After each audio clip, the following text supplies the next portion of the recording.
They entered human space without warning. Then, every starship turned toward them. Part 1. The alarm did not sound like an alarm. It sounded like a soft chime, almost gentle, the kind of sound a person might hear from a kitchen timer. But on the bridge of the orbital watch station above Meridian Outpost, that soft chime made every single person freeze. Ensign Mateo Reyes was the one who saw it first. He had been staring at his console for 6 hours straight, watching the same quiet lines of data scroll past, half thinking about the coffee he was going to drink when his shift ended. Then the lines were not quiet anymore. 50 new contacts appeared on his screen in less than 1 second. Then it was 100. Then it was 300. "Sir," Mateo said, and his voice cracked a little. "I have unknown contacts.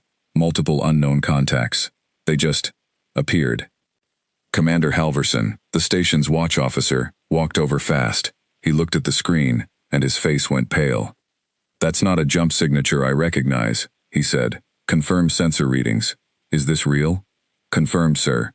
312 objects. All within half a light second of the outer marker buoy. No warning beacon. No transponder signal. No hail. No warning beacon." That was the part that mattered most. Every ship that traveled through known space, human or otherwise, was supposed to send a beacon before it arrived somewhere new.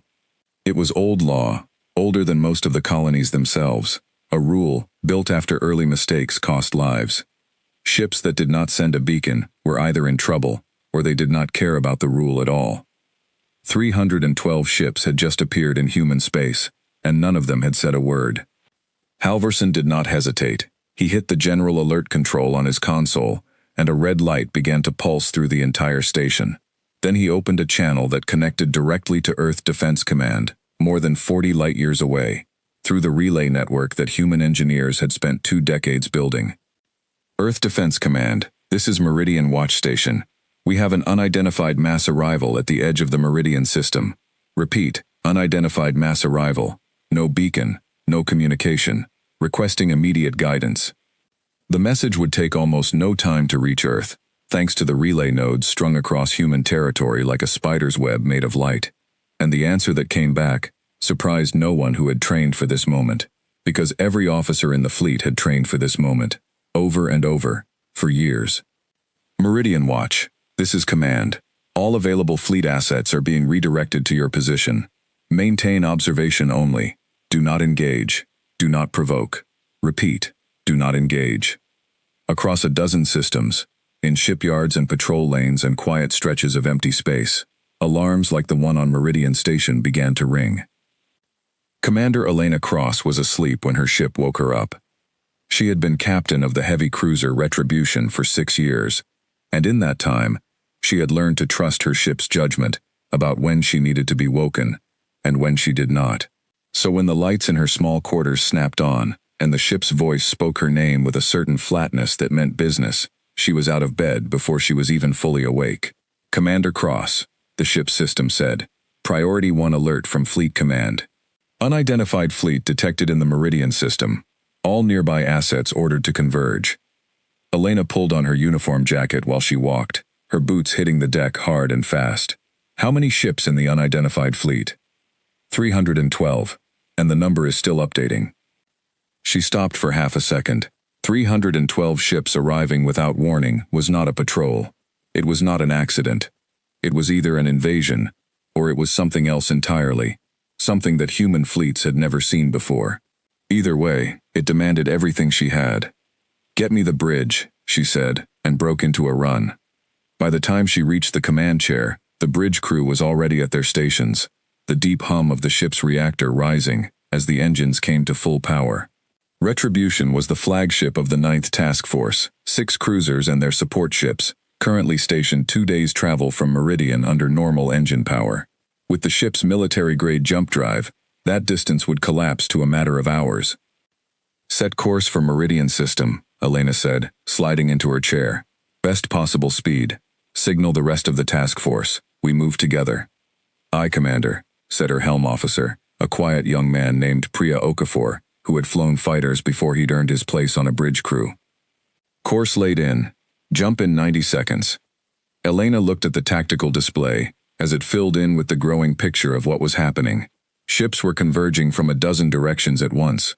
The Third Fleet from the shipyards at Titan, the Border Watch squadrons from Proxima, even civilian cargo escorts, older ships not built for war but still armed, were turning their noses toward Meridian, because that was what the alert called for.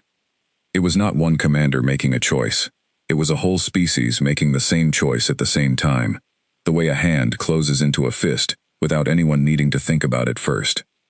This was what humanity had built in the long decades since the first colony ships left Earth. Not a single overwhelming battle fleet sitting in one place, because a fleet sitting in one place could not defend everywhere. Instead, humans had built a network. Every system had ships. Every ship had a fast drive and open orders. If trouble showed up anywhere in human space, every nearby vessel turned toward it, the way white blood cells rush toward an infection. No commands needed. No hesitation. Just instinct, trained into the whole system over years of drills and simulations and, sometimes, real emergencies that had never once gone this large. Elena had drilled for this moment 100 times in simulators. She had never truly believed she would live through it. "Jump in 10 seconds, Okafor said. "All hands, brace for transition," Elena said, and gripped the arms of her chair. The ship shuddered, the strange sideways pull of the jump drive tugging at her stomach, and then the stars on the main display rearranged themselves into a completely different sky. They arrived to a wall of ships. Elena had seen fleet exercises before, seen dozens of vessels arranged in formation for drills. She had never seen anything like what appeared on her screen now. Human ships were arriving in waves, dropping out of jump space every few seconds, forming up around the edge of the Meridian system in a great curved wall that grew thicker with every passing minute. Cruisers, destroyers, carriers with their fighter wings already launching. Even old freighters that had been hastily fitted with defense turrets, flying in formation because their captains would rather stand with the fleet than hide. At the center of that wall, small and quiet and strange, sat the unknown fleet. "Report," Elena said. Her sensor officer, a sharp-eyed woman named Petra Lindquist, read from her console without looking up. 312 vessels confirmed, Commander. Sizes range from small craft, maybe 40 meters, up to what looks like 3 larger ships around 600 meters each. Hull design is nothing in our database. No radiation signature matching known weapon systems. No active targeting locks on any of our ships. Are they moving? Barely, Commander. Their engines show minimal output. If I didn't know better, I'd say some of them are drifting. Elena frowned at that. Drifting was not what an invasion force did. An invasion force came in hot, weapons ready, formations tight and aggressive. What she was looking at on her screen looked more like a group of animals huddled together in bad weather. "Put the visual up," she said. The main screen shifted, and for the first time, Elena Cross saw one of the unknown ships up close. It did not look like metal. It looked almost organic, curved and ribbed like something grown, rather than built. A pale gray-green color, with patches that glowed faintly, the way certain deep-sea creatures glowed in the dark. There were no obvious weapon ports that she could identify. There were, however, long cracks running along several of the hulls, and in more than one place, she could see what looked like scorch marks, deep and black, the kind of damage that came from real battle. "They've been through something," Elena said quietly. Petra looked up. "Commander? Look at the damage. That's not from us. That's not from anyone in this system. Something hurt these ships badly before they ever got here." Across the growing wall of human vessels, more ships kept arriving. Elena's task force took its place in the formation, adding its own 6 cruisers to the line. On the main channel, she could hear the calm, steady voice of the fleet coordinator back at command, assigning positions, confirming that every arriving ship had a place, that the wall around the unknown fleet was closing tighter and tighter with each passing minute. Within 4 hours of the first alarm, more than 1,100 human warships had gathered around 312 strangers who had not said a single word. "Commander," Petra said suddenly, her voice sharp with surprise. "I'm picking up a transmission. It's weak, and it's not on any frequency we use for hailing. I think it's coming from one of the smaller vessels." Elena sat forward. "Can you clean it up?" "Trying now." The bridge went quiet. Even the low hum of the ship's systems seemed to fade into the background as everyone waited. Then, through the speakers, a sound came through, faint and broken, full of static and strange clicking rhythms that did not match any human language pattern Elena had ever heard. It rose and fell in odd bursts, sometimes fast, sometimes slow, and underneath it all was something that Elena's ear, without any technical reason to back it up, could not help but describe to herself in one simple word: fear. Whatever was speaking on the other end of that signal was afraid. "Feed that to Fleet Command," Elena said. "Get our linguistics team working on it immediately, and send word to every ship in the formation. Nobody fires. Nobody so much as arms a weapon system unless I give a direct order. Is that clear?" "Aye, Commander," Petra said, and began transmitting. Elena leaned back in her chair and looked at the strange, damaged ships sitting at the center of humanity's gathered fleet. 312 vessels, wounded and quiet, surrounded by more warships than most people would see in a lifetime. She thought about the scorch marks on their hulls, the way they seemed to be drifting rather than flying, the fear buried in that strange broken transmission. Whoever these strangers were, they had not come to attack humanity. They had come running from something. And whatever that something was, it had been powerful enough to leave deep black burns across ships that, based on their size alone, must have carried thousands of lives. Elena Cross had spent her whole career preparing for the day an enemy fleet appeared at the edge of human space. She had never once prepared for the possibility that the ships arriving without warning might be refugees, fleeing across the dark for their lives, running so hard and so far that they had crossed into a stranger's territory without even pausing to knock. "Get me a line to Fleet Command," she said. "Priority channel. I want to talk to whoever is making the decisions on this, right now." "Channel open, Commander." Elena took a breath. Whatever happened next, whatever these strangers turned out to be, one thing was already clear to her. Sitting there on the bridge of her ship, with 1,000 human vessels arrayed behind her like a drawn curtain of steel, the people on those broken little ships had been through something terrible. And if humanity's first act, on the day they finally met someone new, was to answer fear with more fear, then they would have failed a test that mattered more than any battle. "Fleet Command, this is Commander Elena Cross, 9th Task Force. I have a proposal, and I need someone to hear it before this goes any further." On the screen in front of her, the strange, wounded fleet drifted quietly at the center of 1,000 human guns, waiting to find out what kind of people had answered their unintended call. Far beyond the edge of the Meridian system, in the deep dark between the stars, something else was moving. It was moving slowly, patiently, the way a predator moves when it already knows exactly where its prey has gone. It was following the same path the strangers had taken. And it was getting closer. Dr. Amara Osei had been asleep for less than 2 hours when her console lit up with a priority flag she had never seen used in real life before. She had only seen it in training manuals. First Contact Protocol, Level 1. She was the head linguist at the Meridian Outpost's small research division, and until this night, her job had mostly involved cataloging old Earth languages for historical archives and helping new colonists learn each other's regional dialects. She had never expected to use her training for anything like this. By the time she reached the communications lab, 3 other linguists were already there, along with 2 military intelligence officers and a translation AI system called Echo that had been built for exactly this kind of situation, but had never once been switched on outside of a test environment. "Talk to me," Amara said, dropping into a chair and pulling up the raw signal data. "What do we have?" "About 4 minutes of audio," said one of her colleagues, a soft-spoken man named Tomas. "It's not much, but Echo's already found some patterns." The recording played again, that same strange, broken rhythm of clicks and tones, rising and falling in bursts. Amara closed her eyes and listened, the way she always did before looking at any data, letting her human ear try to find something the machines might miss. "It's not random," she said after a moment. "There's structure, repetition. Listen to that pattern right there. The 3 short clicks followed by the long tone. It happens 4 times in 4 minutes. That's not noise, that's a phrase." "Echo agrees," said the AI's calm synthetic voice through the room's speakers. "Probability of structured language, 94%.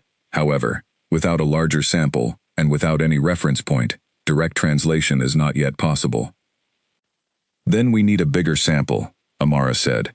"And we need it fast, because right now, there are 1,100 warships parked around these people. And every hour that passes without an answer makes somebody nervous enough to do something stupid. On the bridge of the Retribution, Elena Cross was learning exactly how right Amara's fear was. "Commander," said Admiral Denholm's voice through the priority channel, tight and clipped. "I understand your instinct to hold fire. I share it.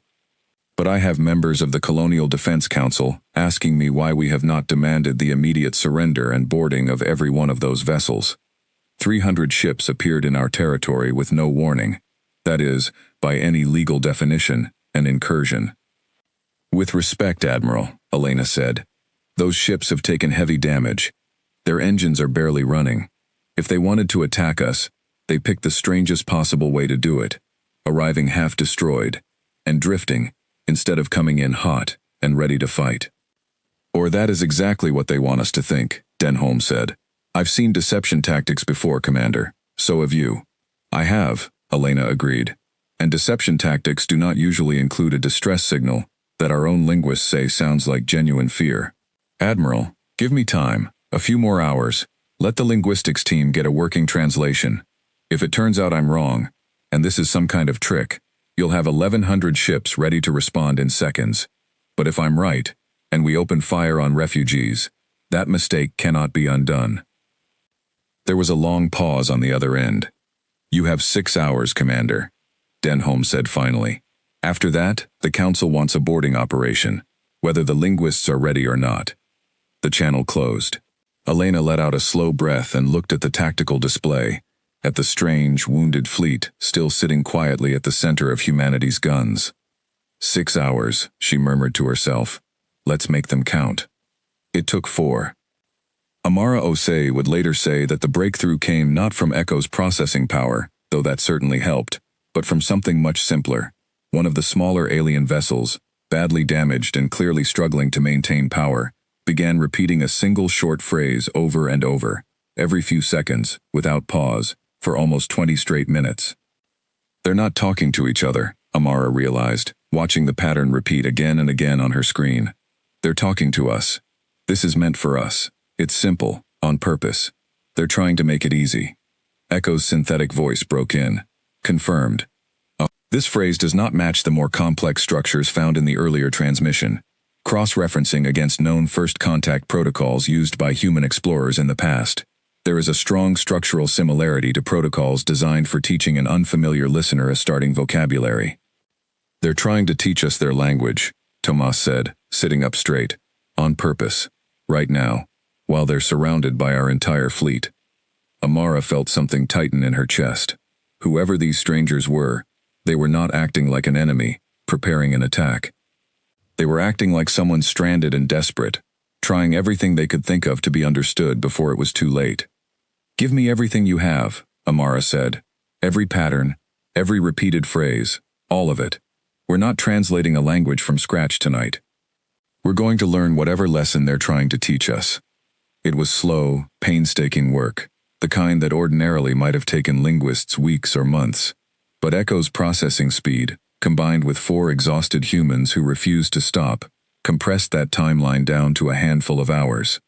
Piece by piece, phrase by phrase, a rough vocabulary began to take shape. Words for danger, words for help. A word that seemed to mean home, used again and again, always followed by a falling tone that even without a dictionary, Amara understood instinctively as grief. By the 4th hour, they had enough. Amara sent the message up the chain personally, her hands shaking slightly as she typed. We believe we can respond. Recommend immediate authorization to open two-way communication. The response came back in less than a minute. Authorized. Proceed. Elena Cross stood in the Retribution's communications room, watching as Amara Osei, patched in through a secure video link from Meridian Station, prepared to send the first true message from humanity to this unknown, wounded people. Are you ready? Elena asked. Amara looked pale, but her voice was steady. As ready as I'll ever be, Commander. Then let's find out who we're talking to. Amara typed the message, and Echo translated it into the strange pattern of clicks and tones that the strangers used, broadcasting it out across the gap of space between the human fleet and the wounded ships at its center. We hear you. We do not wish to harm you. Please respond. For a long moment, nothing happened. On the bridge, Elena watched the tactical display, watched the small, silent ships drifting in the dark, and wondered if her gamble had been wrong after all. Then a response came through. It took Echo almost a full minute to process it, the translation software working at the edge of what it could manage with such a small vocabulary to draw from. When the words finally appeared on Elena's screen, they were rough, broken in places, some words replaced with simple placeholders because no direct translation existed yet. But the meaning came through clearly enough to make the entire room go silent. You do not attack. Why? Every other one attacks. Please. We have young ones. We have wounded. We ask only passage. We are not enemy of yours. We flee something worse than any enemy. Elena read the message twice before she trusted herself to speak. Send this, she said quietly. Tell them you are safe here. Tell them we will not attack, and we will help however we can. Ask them what they are running from. Amara nodded and began typing. The translated message went out into the dark, and this time, the answer came faster, as if whoever was speaking on the other end had been waiting, hoping, for exactly those words. Thank you, thank you. We did not believe such words existed for strangers. We are called Farron. We come from 3 worlds, now gone. The thing that took them, we have no true name for in your language. We call it, in our own tongue, the sound that means the hollow ones. It does not stop. It does not speak. It does not want anything but to consume.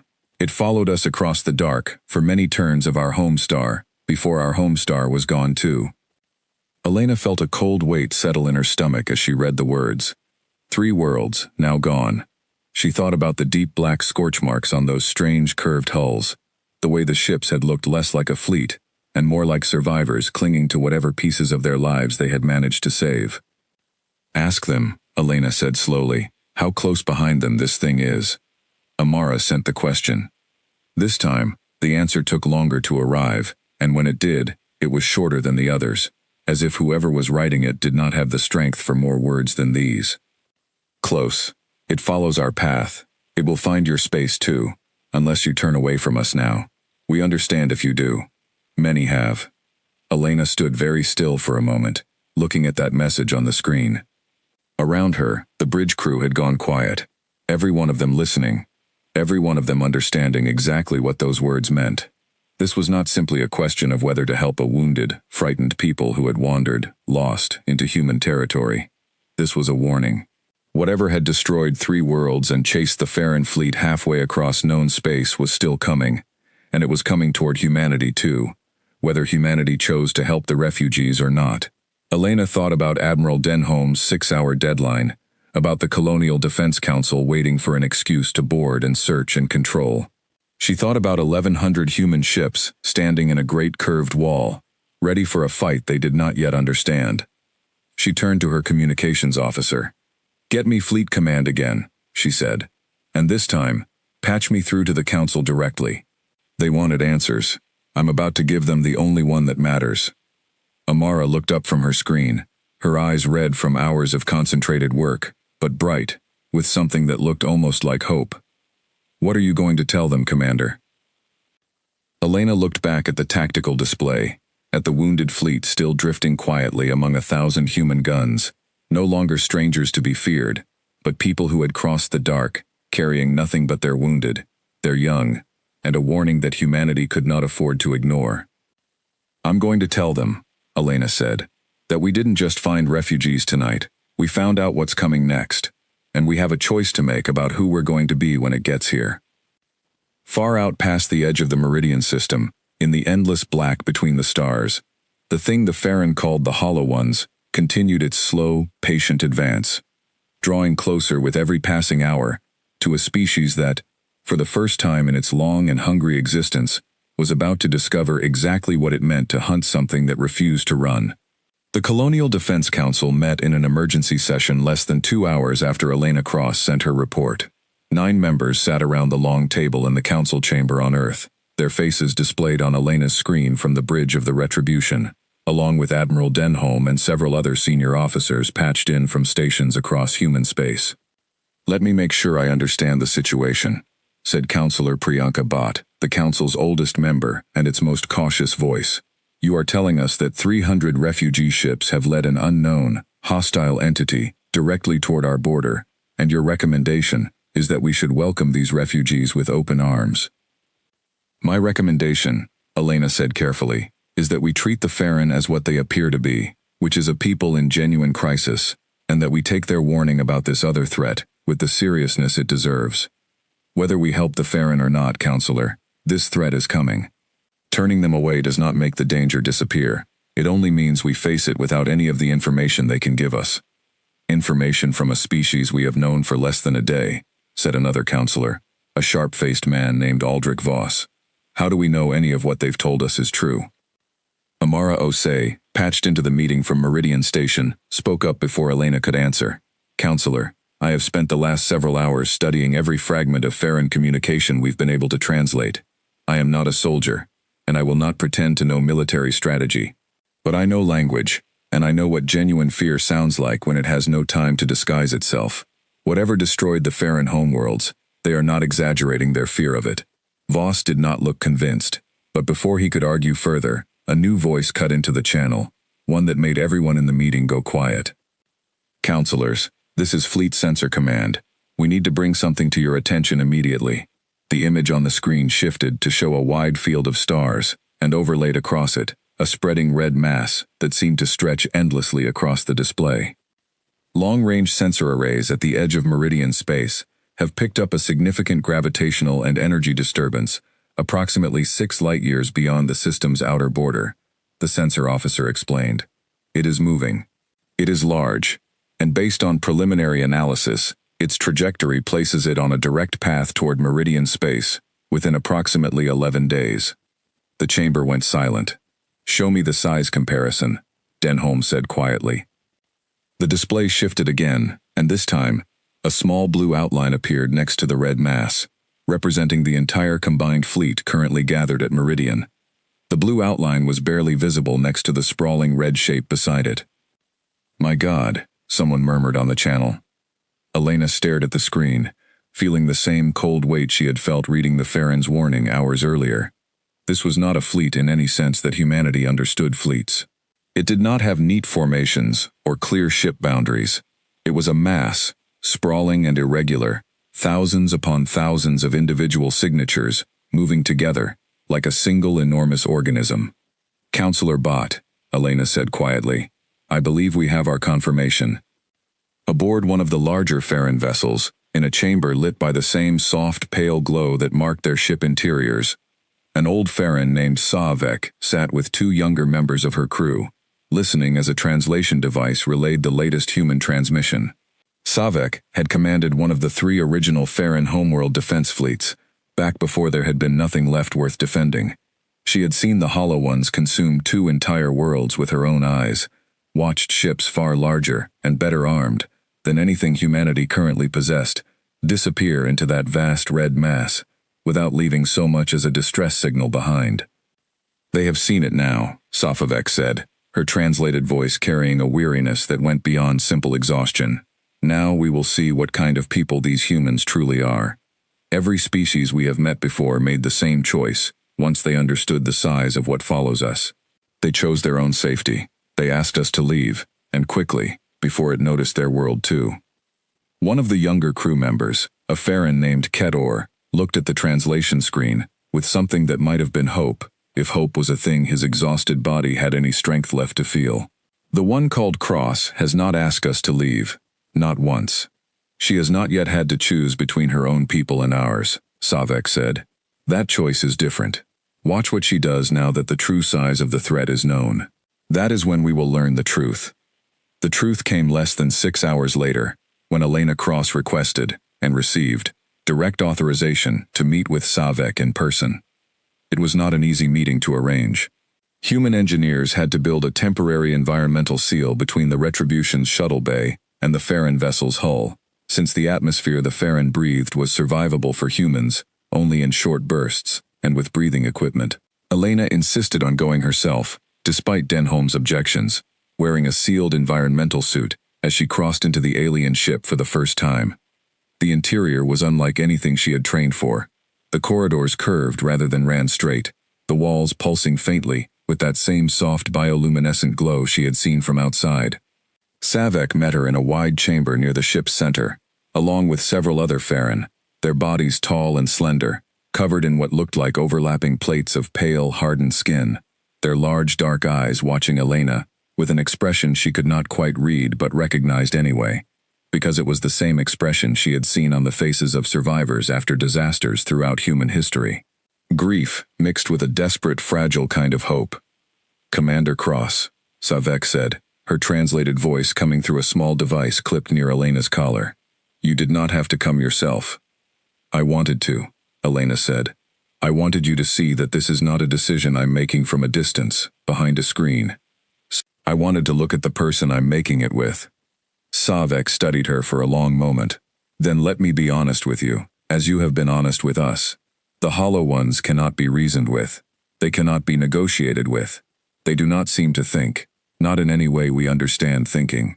They consume, and then they move on to consume again, and the only thing that has ever slowed them, even briefly, is coordinated force applied to specific points in their mass, points that our scientists believe function something like a nervous system, though we were never able to study them closely enough to be certain. We tried this defense once, at our second homeworld. It bought us time. It did not save us." "Show me," Elena said. "Everything you know. Every piece of data your ships still carry. If we're going to face this thing, I want us facing it together, with everything both our peoples know combined." For the first time since Elena had come aboard, something in Savek's posture shifted, a kind of tension releasing, that Elena suspected had been held for far longer than just the last few days. "You would share your fleet's fate with ours," Elena Savek said slowly, "against something that has already destroyed 3 worlds larger and older than your entire colonized space. I would rather stand and fight beside people who understand this enemy, than wait alone for it to reach us, with no warning at all," Elena said. "You crossed the dark to warn us, Sazavek, even though you had no reason to expect anything from us, but more of what you'd already faced. That's not the action of an enemy. That's the action of someone who still believed, even after everything, that kindness might exist somewhere out there. I intend to prove you were right to believe that." Back on Earth, the Council's debate raged for 2 more days. Voss and several others continued to argue for caution, for distance, for a strategy built around defending only human territory, and letting the Farron fend for themselves beyond the border. But the sensor data did not lie, and as more analysis came in, it became clear that the swarm's trajectory would carry it directly through Meridian space, regardless of what happened to the Farron fleet. There was no clean way to separate humanity's fate from the choice in front of them. In the end, it was Admiral Denholm, the same man who had pushed hardest for a boarding operation just days earlier, who made the argument that finally tipped the vote. "We have 11 days, he told the Council. 11 days to prepare for something that has already erased 3 worlds. The Farron have already fought this enemy and survived, even if only barely. They know things about it that our own sensors have not been able to learn in a week of study. I have spent my career planning for wars against enemies we understood. I do not know how to plan for this one alone. I would rather fight it with allies who have already bled against it than face it with nothing but our own untested guesses." Within the hour, Elena Cross received her new orders, and for the first time since the crisis began, they were orders she was glad to carry out. "Full cooperation authorized. Begin joint defense planning immediately. Fleet Command is placing all available resources at your disposal, Commander. Bring our people home safe. Bring theirs home too, if we can manage it." Elena stood on the bridge of the Retribution, looking out at the strange, wounded Farron fleet that no longer sat surrounded by human guns, but now flew in careful, tentative formation alongside the first ships of a combined defense force. Engineers from both fleets were already working around the clock, comparing weapon systems, studying the fragments of data the Farron had managed to preserve about the enemy's weaknesses, building something that had never existed before in the history of either species. An alliance, forged not in comfort or convenience, but in the shared understanding that some threats were too large for any one people to face alone. 11 days. That was all the time they had left before the Hollow Ones arrived. Elena intended to make every single one of those days count. 11 days was not enough time to build a new kind of war from nothing. Everyone involved knew that. But 11 days was enough time to try. And across the Meridian system, both human and Farron crews worked without rest to make the most of every single hour they had left. The first real breakthrough came from an unlikely partnership. Kedor, the young Farron engineer who had first shown hope during Savek's conversation with Elena, was paired with a human weapons specialist named Chief Petty Officer Diego Fuentes, a blunt, practical man who had spent 20 years designing torpedo systems for the human fleet. Neither of them had a single word of the other's language beyond what the translation devices provided, and at first, their working relationship consisted mostly of frustrated hand gestures and patient repetition. But 3 days in, sitting in a cramped workshop aboard one of the human carriers, surrounded by diagrams of the enemy swarm structure that the Farron had painstakingly preserved from their homeworld's final defense, something clicked between them. "Here," Kedor said, tapping a translated diagram showing clusters of small, dense nodes scattered throughout the swarm's mass. We believe these function as coordination points. When our fleet targeted many of these at once, in the same moment, the swarm near that section slowed, confused itself, for a short time. Diego studied the diagram for a long moment, chewing on the end of a stylus. How short? Perhaps 40 of your seconds. Then it adapted, redirected. The confusion did not return, even when we tried the same tactic again. "So it learns," Diego said. "Fast." "Yes."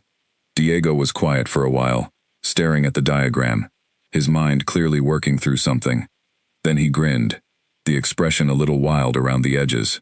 "Then we don't do the same tactic twice. We hit every coordination point we can find, all at once, with everything we've got, and we make sure it's not just one kind of attack. Torpedoes, energy weapons, kinetic rounds, anything and everything, all in the same instant, so there's no single pattern for it to learn from before we're already gone." Kedor's large dark eyes widened slightly. "You would have every ship attack differently, all at the same target, in the same moment. That requires enormous coordination." "Yeah," Diego said, still grinning. "That's kind of our thing." It was, in fact, exactly humanity's thing, and over the following days, the Joint Fleet's engineers and tacticians built a plan around that simple, stubborn strength. Human ships had never been the most heavily armored in known space, nor carried the single largest weapons. What they had always relied on instead was speed of communication, tight coordination between vessels, and a doctrine built entirely around adapting faster than an enemy could predict. Against an opponent that learned and adjusted with terrifying speed, that flexibility might be the only real advantage humanity had. Elena Cross spent those 11 days moving between meetings, drills, and the growing joint command center that had been established aboard the Retribution, watching a plan take shape that blended Farron knowledge of the enemy with human tactical doctrine in ways neither species could have managed alone. "The swarm does not fear death the way we understand it," Sasavek explained during one strategy session, standing before a large display showing the swarm's projected approach. "Individual units within the mass are, we believe, expendable to it, in a way our people or yours are not. It does not retreat to preserve life. It only redirects when direct confusion, or damage to its coordination, disrupts its ability to function as a whole, even briefly. So we're not trying to kill it," said Priya Okafor, who had been pulled into planning sessions alongside the senior officers due to her sharp tactical instincts. "We're trying to break its ability to think as one thing, even for a few seconds at a time, over and over, until we've done enough damage that it can't put itself back together. That is close to how we understood it, yes," Savek said. "Though we never had the resources to attempt what you are proposing. Your numbers, Commander Cross. Your coordination. It is more than my people ever had, even at the height of our first homeworld strength." "Then let's make sure it's enough," Elena said. On the 8th day, the enemy showed itself for the first time, not as the full swarm, but as a scouting fragment, a smaller cluster of perhaps 200 individual units that broke away from the main mass and pushed ahead toward the edge of Meridian space, faster than the main body's projected approach. Elena ordered a limited response, a task force of 40 ships, human and Farron combined for the first time in actual combat, to intercept the scouting fragment before it could reach any populated system. The battle that followed lasted less than 15 minutes, but it taught the Joint Fleet more than a week of planning had managed to. The enemy units were smaller than the larger vessels that had haunted Farron nightmares, roughly fighter-sized, dark, angular things that moved with a strange, jerking unpredictability, more like a swarm of insects than any organized fleet. They did not fire conventional weapons in the way humans understood them. Instead, they closed distance rapidly, attempting to physically latch onto human and Farron hulls, where clusters of small, sharp protrusions would begin to bore directly into the ship's armor. "They're trying to board us," Priya said, watching the tactical display in growing alarm, as one of the smaller human escort ships reported hull breaches in 3 places at once. "Not with troops, with themselves. Focus fire on any unit that makes contact," Elena ordered immediately. "Point defense turrets, full power, close-range priority. Do not let them latch onto anything larger than a corvette." The order came just in time. Coordinated point defense fire tore through the boarding attempts before more than a handful of units managed to make contact, and the ships that were struck managed, through fast damage control and no small amount of luck, to seal the breaches before anything worse happened. When the scouting fragment finally broke off and retreated, having lost nearly 60 of its 200 units to the Joint Fleet's defense, not a single human or Farron ship had been lost, though 4 carried serious damage and several crew members from both species had been injured. It was, by any reasonable measure, a victory, but sitting in the after-action briefing that evening, Elena did not feel like celebrating. "That was 200 units, she said, looking around the room at her assembled officers, both human and Farron. "The main body is estimated at over 200,000. If this is what a scouting fragment can do, I want every one of you to understand exactly what we're about to face in 3 days' time." The room was silent. Savek, seated near the head of the table, spoke into that silence with the weary calm of someone who had lived through this exact moment before, on a scale that had ended in the death of an entire world. "This is why I told you, Commander, that this defense bought us time, and did not save us. We fought with fewer numbers than you have gathered here, against a swarm not yet fully assembled, and we still lost." "We're not you," Elena said quietly, meeting the old Farron commander's eyes. "No offense meant, Savek. But your people faced this alone, with tactics you were still discovering as you fought. We have 3 more days to prepare, combined data from 2 species who have both now faced this enemy directly, and a fleet larger than anything either of our peoples has assembled before. I'm not promising you a clean victory. I am promising you that we go into this fight smarter than anyone who has ever faced this enemy before us." The final 3 days passed in a blur of preparation. Every ship in the combined fleet drilled the new coordinated strike patterns until crews could execute them without conscious thought. Human engineers, working alongside Farron scientists, managed to adapt a handful of human sensor systems to better detect the coordination nodes the Farron had identified within the swarm's mass, giving the fleet's targeting systems a critical edge in locating those vulnerable points quickly during the chaos of a real engagement. Diego Fuentes and Cador, whose partnership had grown into something close to genuine friendship despite the language barrier, worked almost without sleep to finish adapting a new kind of coordinated torpedo system, one that could fire in tight, overlapping patterns designed to strike multiple coordination nodes within the same fraction of a second, giving the swarm no time to adapt before the damage was already done. "You understand," Cador said quietly, during one of their last work sessions before the enemy's main body was due to arrive, "that this may still not be enough. My people believed we understood this enemy too, before we lost everything." Diego set down his tools and looked at the young Farron engineer for a long moment. "Maybe it won't be enough," he admitted, "but you know what the difference is between what you had and what we've got now." "What is that?" "Last time, you were alone," Diego said. "This time, you're not. That's not nothing, Cador. That might not be everything, but it's not nothing." On the 11th day, exactly on schedule, the swarm arrived at the edge of Meridian space, a sprawling, endless mass of dark, hungry shapes, stretching across the sensors like a wound torn open in the fabric of the stars. Every ship in the combined human and Farron fleet, more than 1,200 vessels strong, moved into formation to meet it. Elena Cross stood on the bridge of the Retribution, watching the enemy's approach on the main display, and felt something settle inside her, not fear exactly, though there was plenty of that too, but a kind of steady, determined calm that came from knowing she had done everything within her power to prepare for this moment, All ships, she said, her voice carrying across the fleet-wide channel to every human and Farron vessel arrayed behind her. This is Commander Cross. 11 days ago, we met people who crossed the dark alone, running from something that had already taken everything from them. Today, we don't let them face it alone again. Today, we fight together, and we make sure this enemy understands, for the first time in its existence, exactly what it means to meet an opponent that refuses to run. Across the fleet, thousands of voices, human and Farron both, answered in a wave of confirmation, weapons systems powering up in perfect coordination, as the great dark mass of the swarm drew closer, closer, close enough now that individual units within it could be seen clearly on every screen. "Engage," Elena said. And the largest battle in human history began.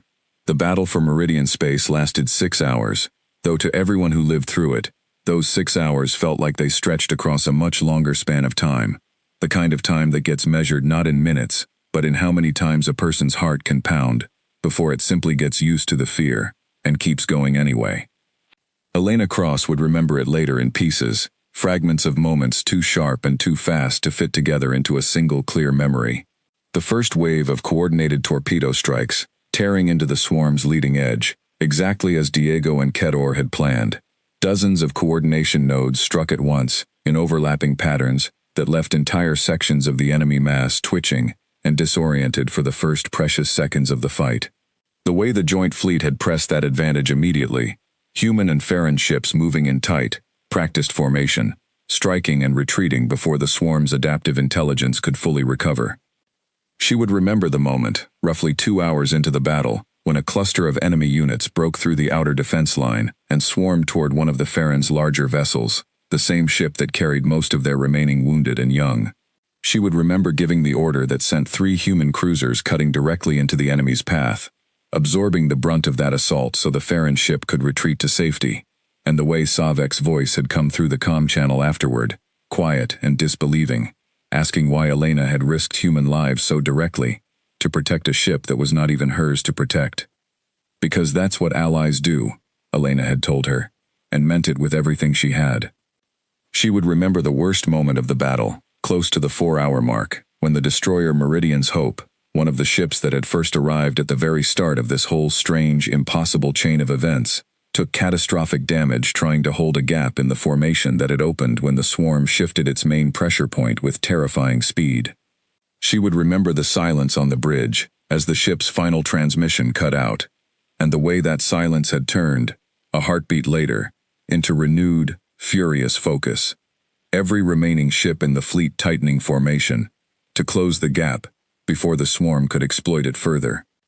And she would remember, near the end, the strange, sudden shift in the enemy's behavior, the way entire sections of the swarm's mass had begun moving erratically, colliding with each other, coordination clearly breaking down across a wider and wider area, as the combined fleet's relentless, ever-changing strike patterns finally overwhelmed whatever passed for the swarm's collective intelligence. The way that breakdown had spread, section by section, until the entire remaining mass of the enemy, no longer able to function as one coordinated whole, had begun to scatter and retreat in ragged, disorganized pieces, fleeing back into the dark from which it had come. It was not a clean victory. Nothing about it had been clean.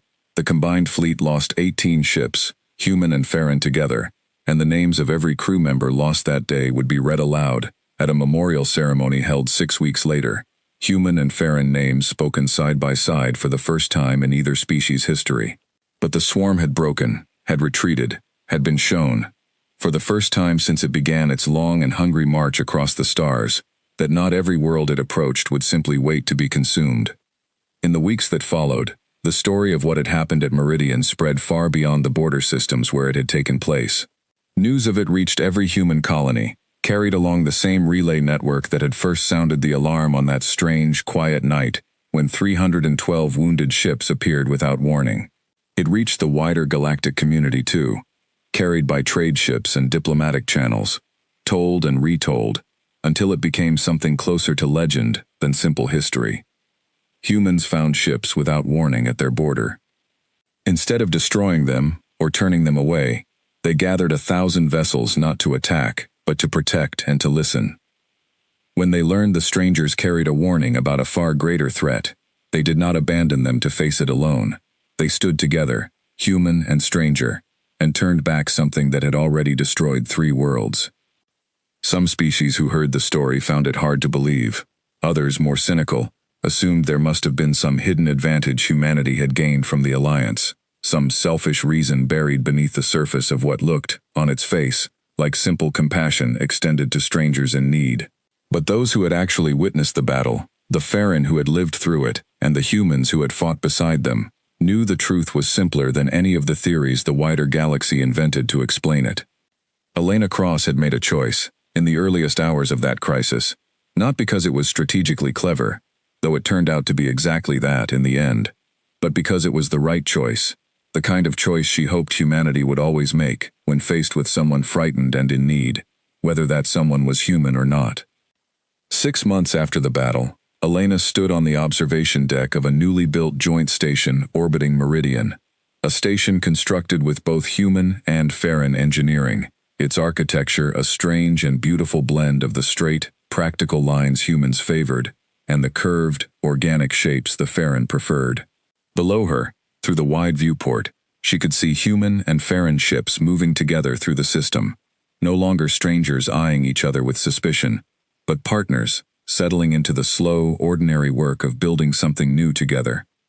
Kedor found her there, accompanied, as he often was these days, by Diego Fuentes, the 2 of them having become close enough friends that Diego had started teaching him human card games during their off hours, with predictably chaotic results given how differently Farron hands were shaped compared to human ones. "Commander Cross," Kedor said, his translated voice carrying a warmth that had not been there in those first desperate days at Meridian. "Savek asked me to bring you this." He held out a small, smooth object, dark and polished, carved with intricate patterns, that Elena had come to recognize as a form of Farron memorial marking. "It is a remembrance stone," Kedor explained. "We carve them for those lost, and also, sometimes, for moments that changed everything that came after. Savek asked that this one be given to you, on behalf of every Farron who survived, because your people chose to listen instead of attack." Elena took the small stone carefully, turning it over in her hands, feeling the careful detail of the carving beneath her fingers. "Tell her I'll keep it somewhere I can see it every day," she said. "And tell her I meant what I said, back when this all started. This is what allies do." "She knows," Kedor said. "I think, in a way, she has known it since the moment your fleet gathered around us and did not fire a single shot." Diego cleared his throat, glancing between the 2 of them, with the slightly awkward look of a man who was not entirely comfortable with sentiment, but felt the moment called for something anyway. "For what it's worth, Commander, I've served in this fleet for 20 years, and I never thought I'd see the day we'd have Farron engineers helping design our torpedo systems. Best decision anybody ever made, if you ask me." Elena smiled, looking back out through the viewport at the ships moving below, human and Farron together, building something new out of what had begun as a night of alarms and uncertainty. "It wasn't just my decision," she said. "It was every ship that turned toward Meridian that night, without waiting to be told why. It was every crew that held formation instead of opening fire. It was Amara Ose, staying up for days straight, trying to understand a language nobody on our side had ever heard before. It was you and Diego arguing about torpedo patterns until you found something that actually worked. That's not one decision, Kedor. That's a whole lot of small choices, made by a whole lot of people, all pointing the same direction." "And what direction is that, Commander?" Kedor asked. Elena thought about the question for a long moment, watching the light of Meridian's star catch against the hulls of the ships below, human steel and Farron bioluminescence moving together through the quiet dark of space. "Toward each other," she said finally, "instead of away." Far beyond the edge of human space, in systems that had not yet heard the full story of what happened at Meridian, other species watched and wondered what kind of people would gather their entire fleet, not to conquer, but simply to stand ready, and then choose, in the moment that mattered most, to open their hand instead of closing their fist. Humanity had entered known space as an unknown quantity to the wider galaxy, a young species with strange instincts and stranger loyalties. Hard to predict, and harder still to understand. After Meridian, that reputation began to shift into something else entirely. Something that would follow humanity through every first contact and every crisis that came after. They were the ones who turned toward you, not away, when you needed them most. And in a galaxy full of dangers no one species could face alone, that reputation, earned in the space of 11 desperate days and one impossible battle, would prove to be worth more than any weapon humanity had ever built. The end.